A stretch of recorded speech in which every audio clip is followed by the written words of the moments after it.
Good morning students. Uttarakhand में हम geography discuss कर रहे हैं उत्तराखंड की। और ज्योग्राफी में हमारे पास एक बहुत इंपॉर्टेंट टॉपिक है जिसको हम कहते हैं जैव विविधता और उसका संरक्षण, biodiversity and conservation of biodiversity. तो जैव विविधता या बायोडाइवर्सिटी का अगर कंजर्वेशन करना है तो उसको कंजर्व करने से पहले, उसको संरक्षित करने से पहले हमें यह भी पता होना चाहिए कि व्हाट इज बायोडाइवर्सिटी। बायोडाइवर्सिटी होती क्या है, जैव विविधता होती क्या है। ठीक है, किताबों में बहुत बड़ी बड़ी डेफिनेशंस मिलती हैं, उन डेफिनेशंस में नहीं जाना है आपको। बहुत सिंपल से वे में आपको बायोडाइवर्सिटी की जो डेफिनेशन ध्यान रखनी है, जैव विविधता की जो डेफिनेशन ध्यान रखनी है, वो ये ध्यान रखना है कि biodiversity means richness of life, यानी जीवन में विविधता या जीवों की विविधता को क्या कहा जाता है, बायोडाइवर्सिटी कहते हैं। ठीक है, तो रिचनेस ऑफ लाइफ को रिप्रेजेंट करने का काम कर रहा है कौन, बायोडाइवर्सिटी। अब इस जैव विविधता को, इस रिचनेस को अगर हमें बचाना है तो हमें क्यों बचाना है, इसलिए बचाना है क्योंकि हमें पता है कि जो एनवायरनमेंट है, इस एनवायरनमेंट में हमारे पास एक फूड चेन है, एक खाद्य श्रृंखला है। और इस फूड चेन में सब कुछ आपका क्या था, बैलेंस था, संतुलित था। तो उस संतुलन को हमें क्या करना है, मेंटेन रखना है। और उस संतुलन को इसलिए भी मेंटेन रखना है क्योंकि हम लोग जो ये काम कर रहे हैं या आप लोग ये कोचिंग कर रहे हो, हम जो भी काम कर रहे हैं वो हम एक पर्पस से कर रहे हैं। वो पर्पस है हमारी फैमिली, और वो हमारी जो फैमिली है वो फ्यूचर की जनरेशन है। मींस एक वर्ड आता है जिसको हम क्या कहते हैं, सस्टेनेबल डेवलपमेंट, जिसको हम हिंदी में कहते हैं सतत विकास। ठीक है, तो बायोडाइवर्सिटी का जो ये कंजर्वेशन करना है, ये अपलिफ्टमेंट करना है या फिर आपका मैनेजमेंट करना है, वो हमें इसलिए करना है ताकि हम क्या कर सके, जो भी आपका नेचुरल रिसोर्सेज है, जो भी ये लाइफ है, इस लाइफ को क्या करें, इसको हम संतुलित तरीके से, सतत तरीके से, सस्टेनेबल तरीके से आपका क्या कर सके, मेंटेन कर सके, ताकि फ्यूचर में हमारी जो जनरेशन है उन जनरेशन को कोई प्रॉब्लम्स ना हो। अब वो चाहे खाने की प्रॉब्लम हो, चाहे वो हवा की प्रॉब्लम हो, चाहे वो पानी की प्रॉब्लम हो, चाहे वो जीवन की प्रॉब्लम हो। तो ये सस्टेनेबल डेवलपमेंट को हमें प्रमोट करना है बायोडाइवर्सिटी के माध्यम से, यानी जैव विविधता के माध्यम से। तो ये रिचनेस मेंटेन रहनी चाहिए। इसी रिचनेस को जब हम नहीं मेंटेन कर पा रहे हैं तो इसकी वजह से हमारे का क्या हो रहा है, इन्वायरमेंटल आपका जो है डिस्ट्रक्शन हो रहा है। ठीक है, यानी पर्यावरण में आप देख सकते हो कि किस तरह की आपका हानियां हो रही हैं। ठीक है, किस तरह की आपका बेसिकली आप देख सकते हो भूस्खलन हो रहे हैं, या बेसिकली हमारा जो टाइम जोन है वो आपका शिफ्ट हो गया है। आप देख सकते हो कि जो सीजन थे पहले, ठीक है, उन सीजनों में 1 से 1.5 महीने का चेंज आ गया है। सर्दियों में जो ठंड जनवरी में पड़ती थी वो ठंड जनवरी में नहीं दिख रही है हम लोगों को। बुरांस का फूल अभी से खिलने लगा है। तो वो क्यों खिलने लगा है, वो हमारे इन्हीं आपका जो कार्य हैं, जो हमने ये फूड चेन क्या की, डिसबैलेंस कर दी है, या बायोडाइवर्सिटी को जो डिसबैलेंस कर दिया है, उसको हमें मेंटेन करना है। तो उसको मेंटेन करने के लिए हमारे पास बेसिकली जो मेथड है वो 2 तरह के मेथड है। ठीक है, बायोडाइवर्सिटी को, जैव विविधता को मैनेज करने के लिए, मेंटेन करने के लिए देयर आर 2 मेथड्स। एक मेथड है हमारे पास जिसको हम बेसिकली कहते हैं इन सीटू मेथड। ठीक है, क्या कहते हैं, इन सीटू मेथड। हिंदी में कहते हैं इसको स्वस्थाने, स्वस्थाने संरक्षण।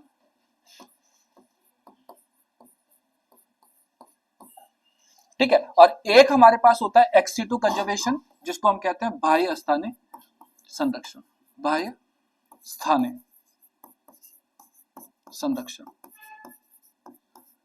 ठीक है, यानी जैव विविधता के किसके लिए, बचाव के लिए, उसकी किसके लिए, कंजर्वेशन के लिए हमारे पास देयर आर 2 मेथड्स। एक है हमारे पास इन सीटू कंजर्वेशन, एक है हमारे पास एक्सीटू कंजर्वेशन। हिंदी में कहते हैं स्वस्थाने। ठीक है, और अगर मैं एक्सीटू की बात करता हूं तो बाह्य स्थाने। अभी जो स्वस्थाने है, ये बाह्य स्थाने है, ये क्या हुआ भाई, स्वस्थाने का मतलब बच्चों ऐसा हो गया कि स्व का मतलब होता है अपना, हमारे पास जो नेचुरल हैबिटेट होता है, अपना हमारा जो प्राकृतिक आवास होता है, उसी आवास में हमें क्या करना है, संरक्षण देना है। उसी आवास में हमें प्रोटेक्शन करना है, किसका, उस लाइफ का। अब वो लाइफ में क्या हो सकता है, वो एनिमल भी हो सकता है, वो कोई आपका प्लांट भी हो सकता है, राइट। तो अगर हम स्वस्थानी की बात करते हैं, इन सीटू कंजर्वेशन की बात करते हैं, तो इन सीटू कंजर्वेशन में जो हमारे पास प्रजातियां हैं, जो डिफरेंट डिफरेंट स्पीसीज हैं, उनका कंजर्वेशन हमें क्या करना है, उनके नेचुरल हैबिटेट में करना है, यानी उनके प्राकृतिक आवासों में करना है। ठीक है, और उन्हीं प्राकृतिक आवासों में अगर हम उनका क्या करें, संरक्षण कर रहे हैं, तो यानी उसका संरक्षण करने के लिए फिर हमें बहुत ज्यादा एक्स्ट्रा ऑर्डिनरी एफर्ट्स नहीं लगाने पड़ते हैं, राइट। तो यहाँ पे हमारे पास क्या हो गया, नेशनल पार्क, जिसको आप हिंदी में कहते हो राष्ट्रीय उद्यान। राइट। हमारे पास आता है वाइल्ड लाइफ सेंचुरीज, जिसको आप क्या कहते हो, वन्य जीव विहार, ठीक है। हमारे पास आते हैं बायोस्फीयर रिजर्व, ठीक है, जैव आरक्षित क्षेत्र है, हम कहते हैं आपका क्या, कंजर्वेशन रिजर्व, संरक्षण क्षेत्र। ऐसे कई सारे हमारे पास एग्जांपल आते हैं जो इन सिटू कंजर्वेशन के मेथड्स हैं, राइट। ऐसे ही हम आते हैं आपका एक्स-सिटू कंजर्वेशन पे। एक्स-सिटू कंजर्वेशन का मतलब है पर्यावरण जो नेचुरल हैबिटेट है, यानी जो प्राकृतिक आवास है, उस प्राकृतिक आवास से बाहर ले जाके कहीं क्या करना है, आपका संरक्षित करना है।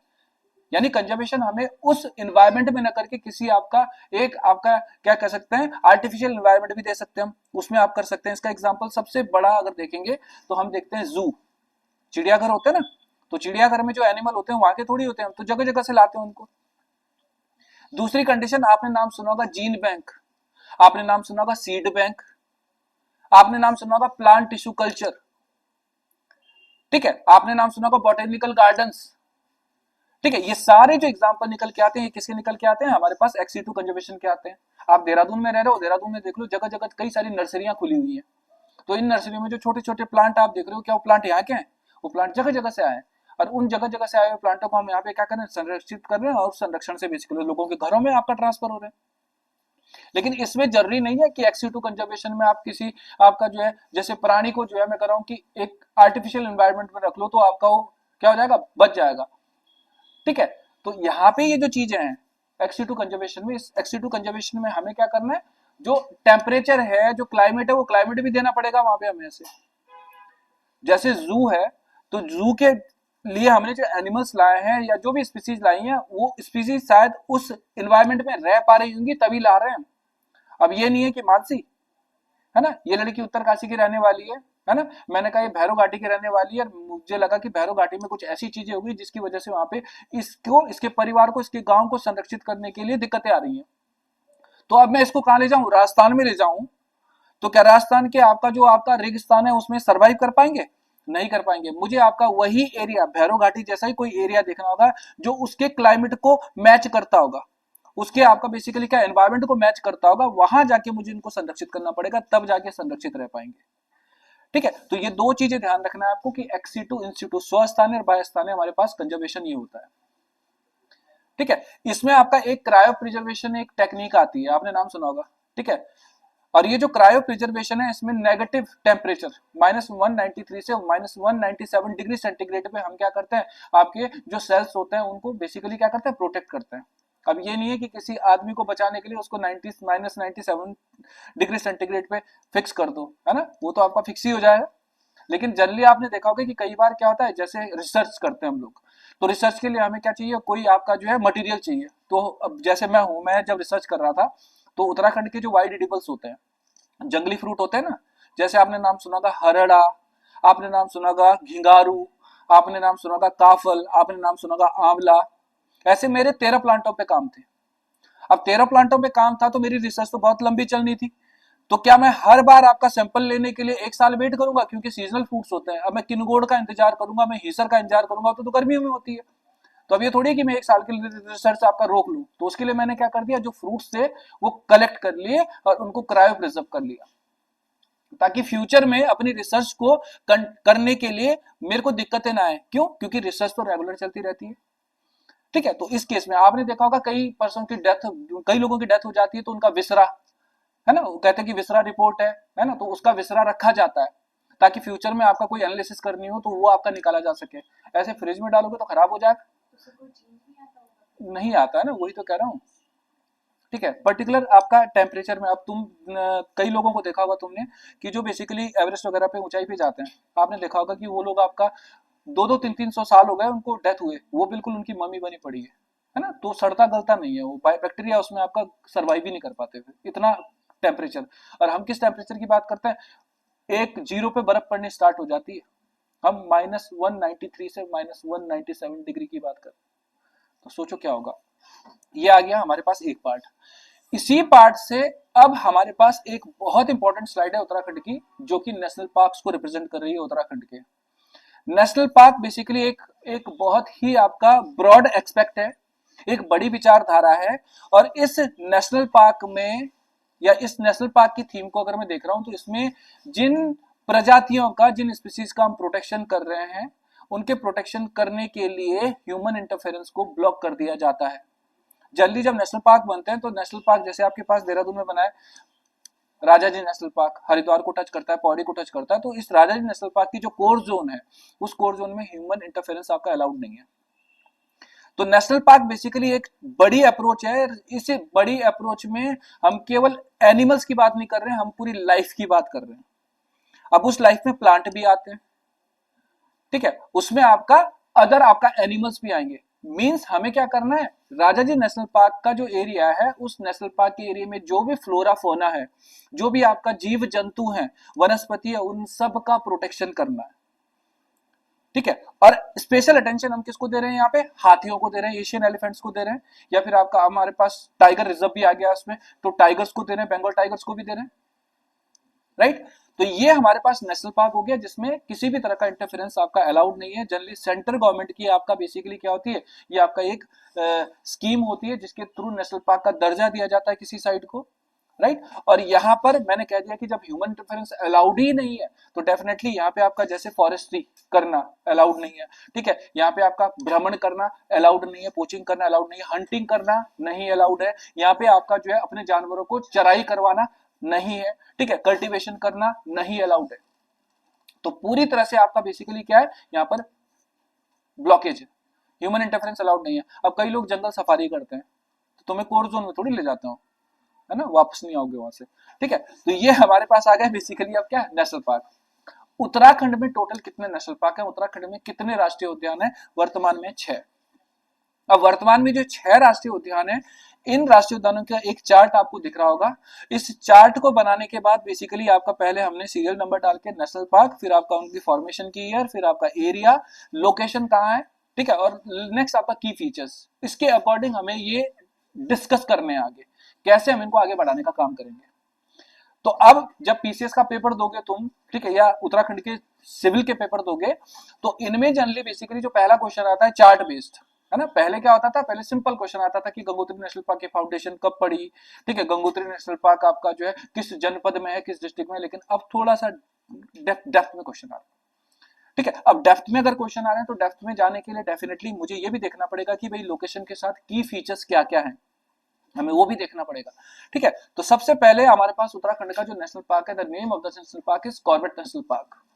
और ये जो कॉर्बेट नेशनल पार्क है, इसकी फाउंडेशन पड़ी थी 1936 में।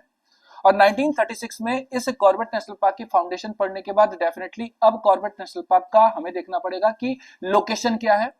Corbett national park is situated in 2 districts of Uttarakhand, ठीक है, 2 डिस्ट्रिक्ट्स के बीच में डिस्ट्रीब्यूटेड है, एक है आपका नैनीताल और एक है आपका पौड़ी डिस्ट्रिक्ट, ठीक है। एरिया है 520.82 स्क्वायर किलोमीटर। की फीचर्स क्या है मैं अभी आपको डिस्कस करूंगा, बहुत डिटेल में करेंगे इसको। नेक्स्ट मेरे पास जो है नंदा देवी नेशनल पार्क, और इसी नंदा देवी नेशनल पार्क के साथ एक और नेशनल पार्क है जिसको हम कहते हैं द वैली ऑफ फ्लावर्स। 1982 में ये दोनों नेशनल पार्क डेवलप हुए, और दोनों नेशनल पार्क जब 1982 में डेवलप हुए तो आज की डेट में हम इन दोनों नेशनल पार्क्स को देखते हैं तो ये हमारे पास एक बायोस्फीयर रिजर्व का पार्ट है जिसका नाम है नंदा देवी बायोस्फीयर रिजर्व। तो currently both the national park, Nanda Devi National Park and the Valley of Flowers National Park are the part of Nanda Devi Biosphere Reserve। कैसे बने हम वो बाद में देखते हैं। नेक्स्ट है Rajaji national park. Rajaji national park 1983 में बना था, और 1983 में बना हुआ जो नेशनल पार्क है ये हमारे पास उत्तराखंड के 3 डिस्ट्रिक्ट्स में आपका डिस्ट्रीब्यूटेड है, देहरादून, पौड़ी और हरिद्वार। ये 3 डिस्ट्रिक्ट्स है जिसमें आपका इनकी बाउंड्रीज हैं।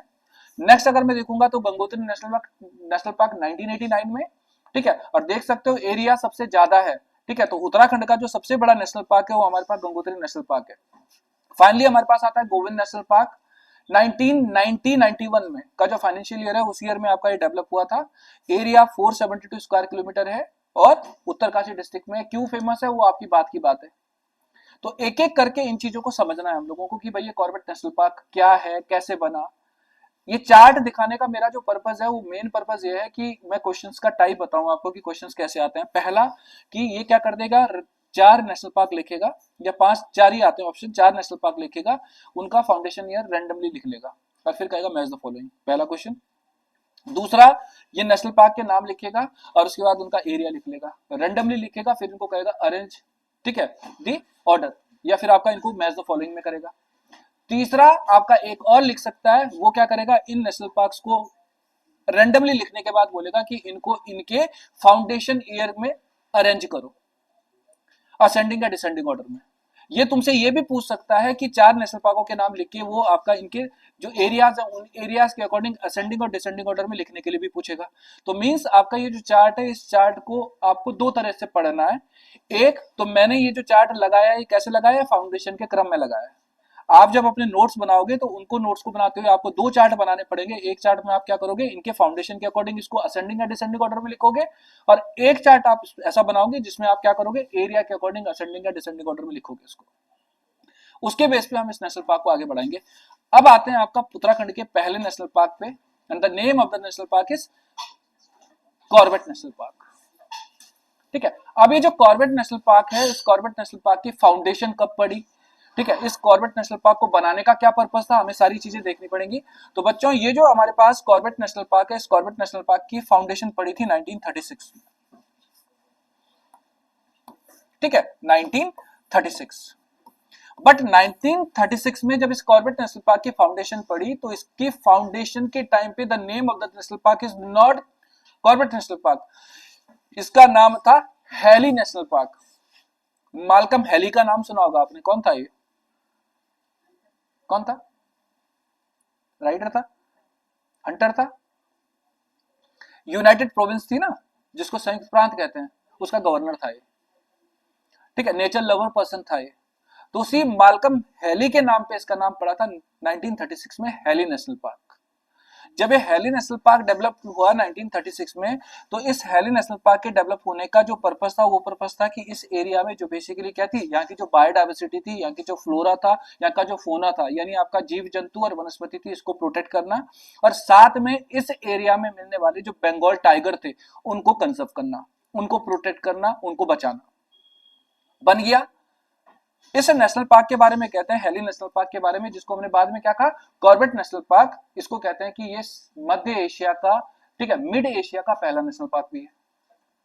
ठीक है, और मिड एशिया का जो पहला नेशनल पार्क है, इस नेशनल पार्क को बाद में 1947 में जब हमें फ्रीडम मिली, ठीक है, तो 1947 में फ्रीडम मिलने के बाद, इंडिपेंडेंस के बाद 1954 के आसपास इसका नाम बदल कर रख दिया गया, क्या रखा, रामगंगा नेशनल पार्क।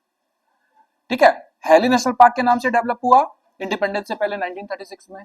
उसके बाद मैंने कहा इसका नाम बदला कब, इंडिपेंडेंस के बाद 1954 में the name of the national park is change, और अब इसका नाम रखा हमने Ramganga national park. Ramganga national park.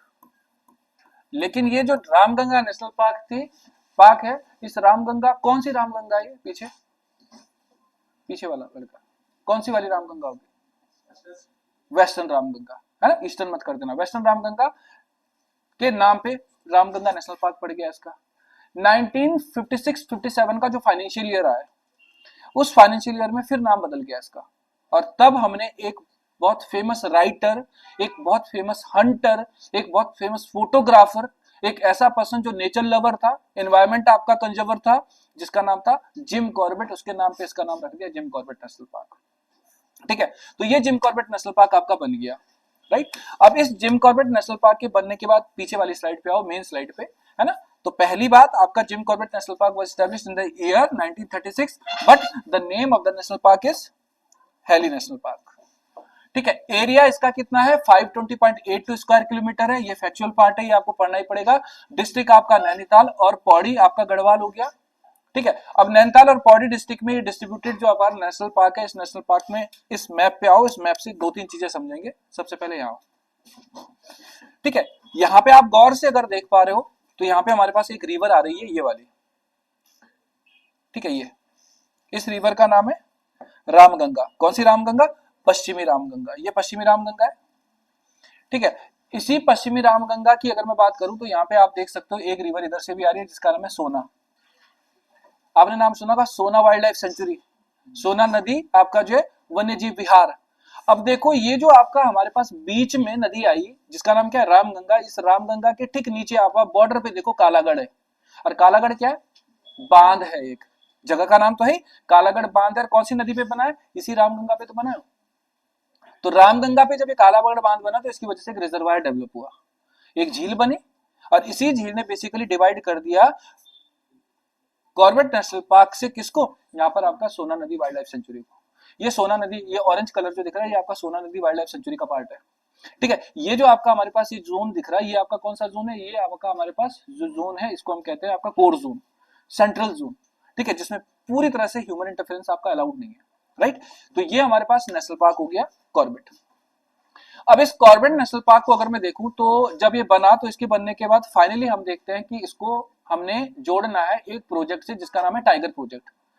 ठीक है, आपको पता होगा कि 1 अप्रैल 1973 में पहला टाइगर प्रोजेक्ट स्टार्ट हुआ।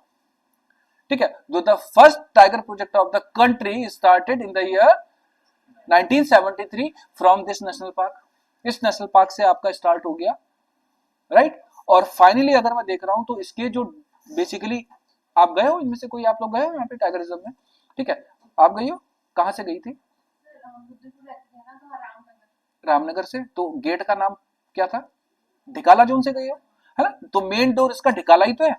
ठीक है, जोन बहुत सारे हैं, गेट बहुत सारे हैं, लेकिन जो मेन डोर है एंट्री का जो सबसे ज्यादा फेमस है हमारे पास, है ना, उसको हम दुर्गा देवी भी है, ऐसे कई सारे हैं। तो यहाँ पे हमारे पास जो मेन गेट है उसको हम क्या कहते हैं, ढिकाला जोन। तो ढिकाला जोन से एंटर करते हैं और ढिकाला जोन से एंटर करने के बाद बेसिकली आपका जो है सबसे फेमस जोन हो जाता है। उत्तराखंड का एक ऐसा नेशनल पार्क है जो उत्तराखंड को सबसे ज्यादा रेवेन्यू भी दिलाता है, सबसे ज्यादा आपका जो है कहीं ना कहीं पैसा भी दिलाता है। क्यों? क्योंकि सबसे ज्यादा टूरिस्ट इसी तरफ जाते हैं घूमने के लिए। ठीक है, और ये जो नेशनल पार्क है मैंने कहा किसके लिए फेमस है? टाइगर के लिए। कौन से टाइगर के लिए? बंगाल टाइगर के लिए फेमस है। दूसरी कंडीशन अगर मैं और नीचे आता हूं तो यहाँ पे ये जो जिम कॉर्बेट नेशनल पार्क है जिसको 1973 में हमने क्या बना दिया था, यहाँ पे टाइगर रिजर्व बना दिया था। वर्तमान में 2006 में गवर्नमेंट ने इसके साथ आपका एक और प्रोजेक्ट जोड़ दिया है, वो आपका कौन सा? Elephant project. तो करंटली अगर हम देखते हैं तो इसमें हमारे पास दो तरह के प्रोजेक्ट चल रहे हैं। एक तो आपका टाइगर प्रोजेक्ट चल ही रहा था 1973 से, 2006 में हमने इसको किससे अटैच कर दिया? टाइगर रिजर्व के पॉइंट ऑफ व्यू से अटैच कर दिया, यानी आपका हाथियों का भी संरक्षण किया जा रहा है यहाँ पर, हाथियों का भी प्रोटेक्शन किया जा रहा है यहाँ पर। ठीक है, ये हमारे पास एक बहुत इंपॉर्टेंट सेक्शन था इसका।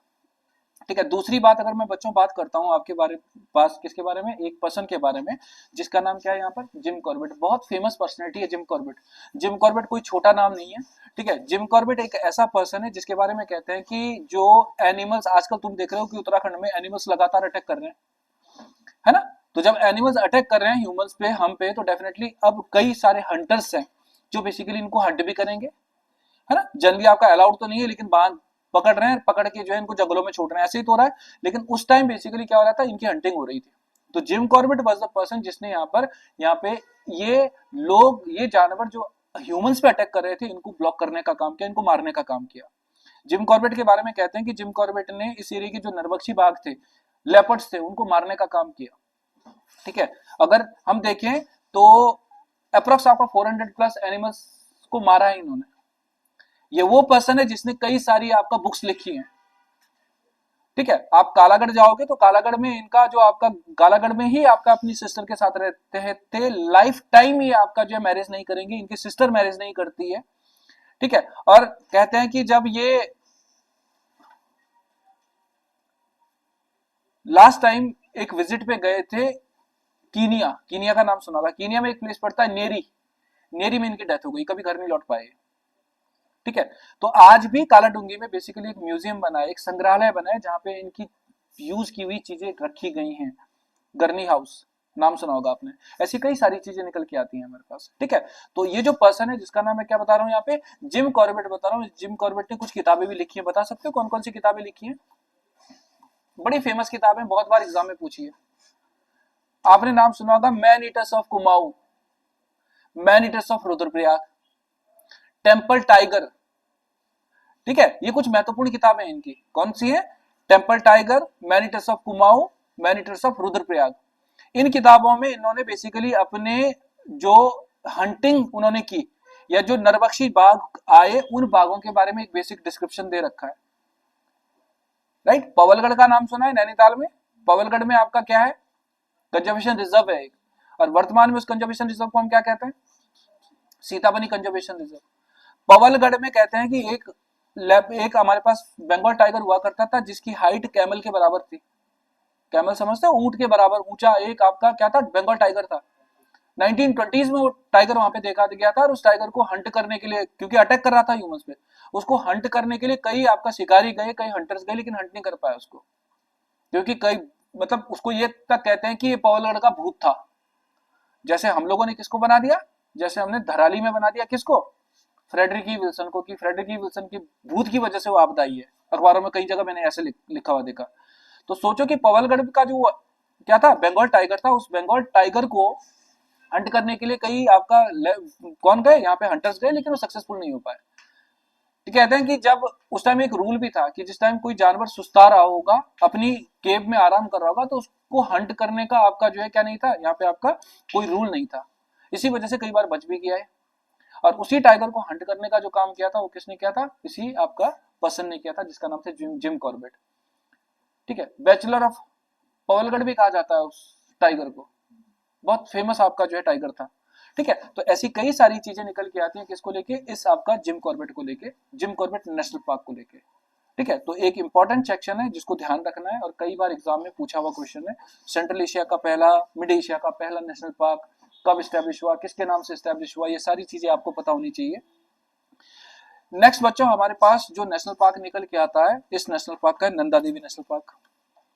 क्या नाम है, नंदा देवी नेशनल पार्क। अब नंदा तुम्हें पता होगा कि नंदा एक ऐसी डिटी है, ठीक है, जिसको कुमाऊनी भी आपका वर्शिप करते हैं और गढ़वाली भी वर्शिप करते हैं। मैंने कहा कि गढ़वाल में कुमाऊं में हजारों डिफरेंसेस हैं, कल्चरल डिफरेंसेस हैं, अदर डिफरेंसेस भी हैं, लेकिन अगर मैं यूनिटी की बात करता हूं तो एक डिटी के लिए वो आपका इक्वल है, जिसका नाम है नंदा। और उसी नंदा को हम बेसिकली क्या कहते हैं, ग्रेटर डिवाइडेंट भी तो कहते हैं, और divider between Garhwal and Kumaon. तो इसी नंदा देवी के नाम पे एक नेशनल पार्क पड़ा है, जिसको हम क्या कहते हैं, नंदा देवी नेशनल पार्क। उत्तराखंड की सबसे ऊंची चोटी, सबसे हाईएस्ट जो माउंटेन पीक है, उसका नाम भी नंदा देवी है। तो उसी नंदा के नाम पे एक नेशनल पार्क बना, जिसको हम क्या कहते हैं, नंदा देवी नेशनल पार्क। पहले आपका केवल फैक्चुअल पार्ट देखो इसमें, कि नंदा देवी की फाउंडेशन पड़ी थी 1982 में।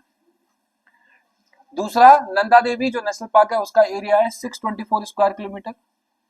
और थर्ड आपका लोकेशन कहां पर है, चंपावत में, ये तो सॉरी चमोली में, सारी चीजें हम डिस्कस कर चुके हैं। ठीक है, तो नंदा देवी नेशनल पार्क कहां पर है, चमोली डिस्ट्रिक्ट में है। नंदा देवी जो हाईएस्ट माउंटेन पीक है वो भी चमोली डिस्ट्रिक्ट में। अब ये जो नंदा देवी नेशनल पार्क है, इस नंदा देवी नेशनल पार्क की फाउंडेशन के पीछे क्या रीजंस रहे होंगे, आपको क्या लगता है?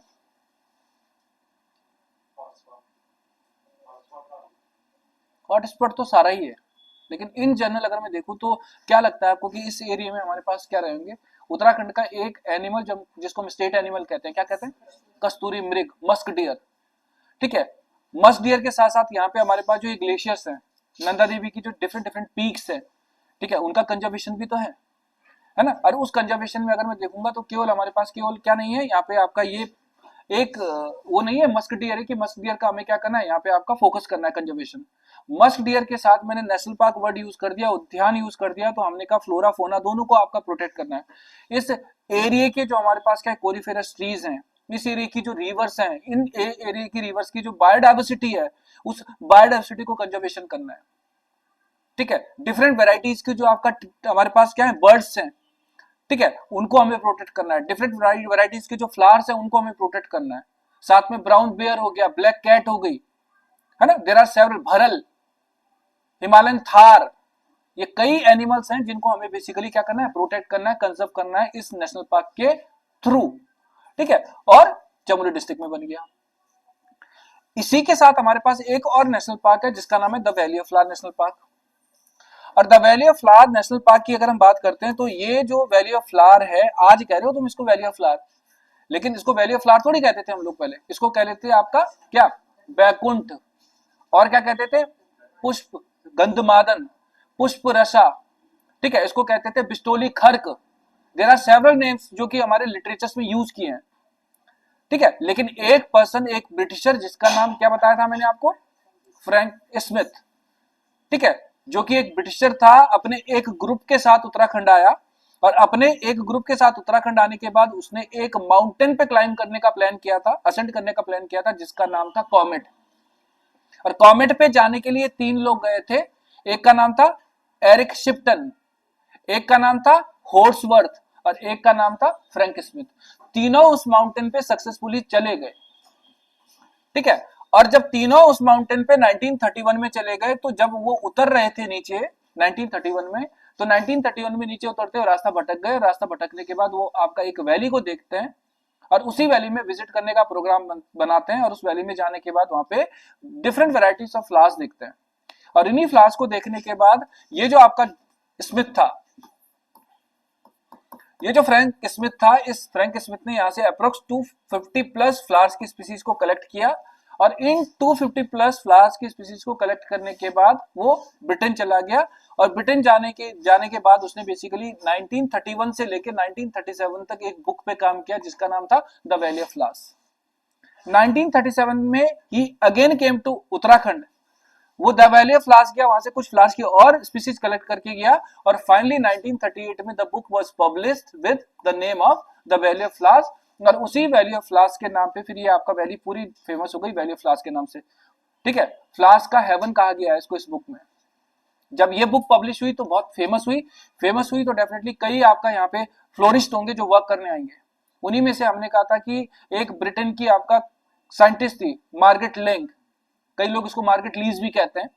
वो अपने एक ग्रुप के साथ जब स्टडी करने आएगी तो वहां से क्या होता है, जब वो फ्लावर्स की स्टडी कर रही थी तो एक चट्टान से एक आपका जो है शेल से आपका क्या हो गई, स्लिप कर गई, जिसकी वजह से उसकी डेथ हो गई। 4 जुलाई 1939 को उसकी डेथ हुई वहां पे। उसी वैली ऑफ फ्लावर्स में हमें क्या करनी है, डिफरेंट वेराइटीज ऑफ फ्लावर्स को प्रमोट करना है, प्रोटेक्ट करना है, कंजर्व करना है। और जब जहां पे फ्लावर होंगे उन फ्लावर के साथ डिफरेंट स्पीसीज किस चीज की होंगी, बटरफ्लाई की होंगी, कई आपका क्या होंगी, हमारे पास आपका यहाँ पे बर्ड्स की स्पीसीज होंगी, राइट। यहाँ पे हमारे पास मस्क डियर भी होगा, यहाँ पे हमारे पास एक वैली, इस वैली को भ्यूडार वैली भी तो कहते हैं, है ना। उस भ्यूडार वैली की बायोडाइवर्सिटी को भी हमें प्रोटेक्ट करना है। तो मींस इस एरिया की बायोडाइवर्सिटी को प्रोटेक्ट करने के लिए the valley of flower national park बन गया 1982 में। एरिया 87.5 स्क्वायर किलोमीटर और चमोली डिस्ट्रिक्ट में उत्तराखंड के जितने भी नेशनल पार्क है 6 के 6, उसमें सबसे स्मॉलेस्ट नेशनल पार्क अगर कोई है तो वो कौन सा है, the valley of flower national park है, smallest national park of the state. अब ये जो स्मॉलेस्ट नेशनल पार्क है स्टेट का, जिसको हम द वैली ऑफ फ्लावर्स कहते हैं, आपको पता होगा कि 1988 में क्या हुआ, 1988 में एक बीएसआर बना, ठीक है, जिसका नाम था नंदा देवी बायोस्फीयर रिजर्व। ठीक है, जिसको हम क्या कहते हैं, नंदा देवी जैव आरक्षित क्षेत्र। वो जैव आरक्षित क्षेत्र जब बना, बीएसआर जब बना, तो उस बीएसआर का पार्ट बनेगा ये। मींस 1988 में जब नंदा देवी बीएसआर बना, नंदा देवी बायोस्फीयर रिजर्व बना, तो नंदा देवी नेशनल पार्क किस में इंक्लूड हो गया, इस बीएसआर में इंक्लूड हो गया। 2005 में the valley of flower national park भी किसका हिस्सा बन गया, इसी आपका बीएसआर का पार्ट बन गया। तो वर्तमान में अगर मैं देखता हूं, करंट में अगर मैं देखता हूं, तो उत्तराखंड के 2 national park, Nanda Devi national park और the valley of flower national park, UNESCO की वर्ल्ड हेरिटेज साइट का हिस्सा है। क्यों, क्योंकि ये जो आपका थीम है बीएसआर की, ये कौन आपका जो है लोकेट करता है, ये यूनेस्को करता है। तो 2005 में ये हमारे पास किसका हिस्सा बन गया। ठीक है, ये आपको ध्यान रखना है। आज के लिए इतना ही रखेंगे, बाकी का सेक्शन फिर डिस्कस करते हैं।